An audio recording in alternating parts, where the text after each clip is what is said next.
Dave the Viking Cat and the Were-Seagulls of Jorvik, a tale of feathers, fish theft, and fowl squawking. Chapter 1.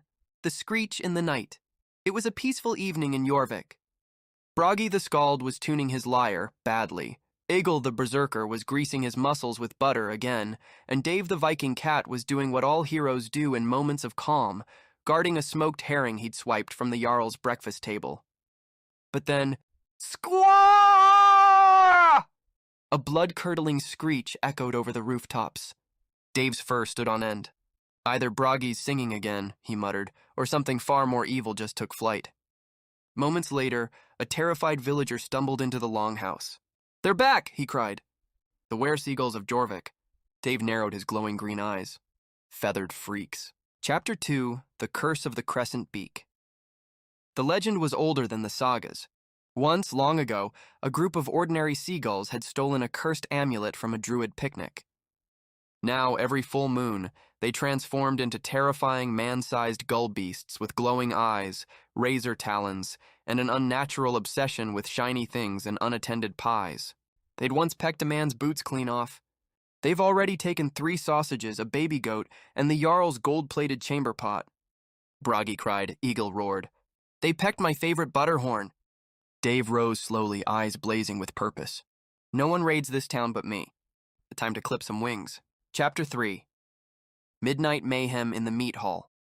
That night, as the full moon rose like a smug cheese wheel in the sky, the attack began. Feathers blackened the moonlight. Squawks filled the air. Doors were torn from hinges. Fish were gone. A poor merchant screamed, "They took my trousers!" Dave leapt into action. Clad in his miniature iron helmet and wielding 2 butter knives strapped to his paws, he pounced from rooftop to rooftop, hissing Norse battle cries. "Scrack this!" One Were-Seagull lunged at him, screeching, "Shinnies!"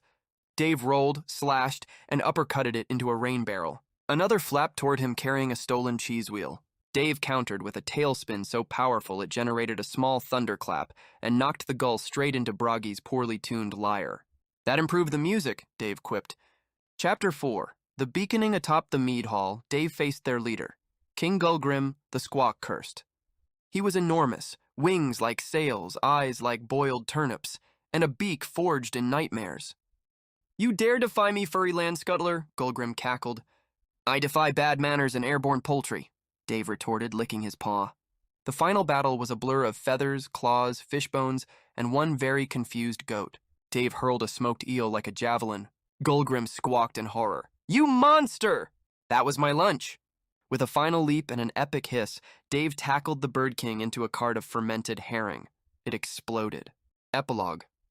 Feathers and fame. By dawn, the Were-Seagulls had vanished.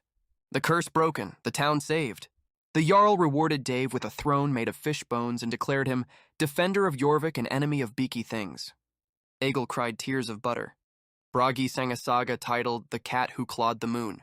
Dave just yawned, curled up on the Jarl's fur cloak, and purred. Next time, let's hope it's were-ferrets. I could use a challenge. The end next. Dave the Viking Cat versus the undead that stole midwinter.